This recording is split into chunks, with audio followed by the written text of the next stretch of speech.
ötüp geçenleri çok düşünüp ya da salıp kaydarsan o sevgiye, o illerin nağmesinden seninle gel bir yola çal biz yeniden o günlere. Bir gün ötüp geçenleri çok düşünüp ya da salıp kaydarsan o sevgiye, o illerin nağmesinden seninle gel bir yola çal biz yeniden o günlere. Ben bir bahar sevgisinden ayrı düşen güle döndüm. Sen bilmeden sensizliğin hasretinden küle döndüm.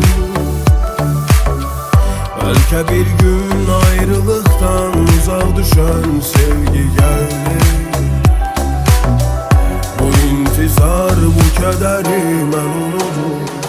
Sana dönüp geri, indi ben kapındayım. Elimde ümitlerim var, inan ki tapılmayın. Sen benim hayatımın üzerini taptaladın utanmadan. Yaranın üzerinde nece rahat yatar adam. Gözümü kuruduram ağlamağın əvəzinə. Seni değil sana göre ben özümü unuduram. Getirip kayalımda onu bura. Ölümle burun buruna dayanıp yoruluram. Unuduram seni daha, yüreğim yara değil. Bu gece düşündüğüm qədərindən qara değil. Dünyanın təlləsinə bir ölümə tələsirəm. Mən her şeyin əvəzinə unuduram ona değil. Bu gece bu kederi üzerinden atıp yere. Bir yok yaşayaram əsrətindən gülə dönüp. Küləyin təsirindən ləçəkləri batıp yere. Baharın sevgisinden ayrı düşen gülə dönüp. Ben bir bahar sevgisinden ayrı düşen güle döndüm. Sen bilmeden sensizliğin hasretinden küle döndüm.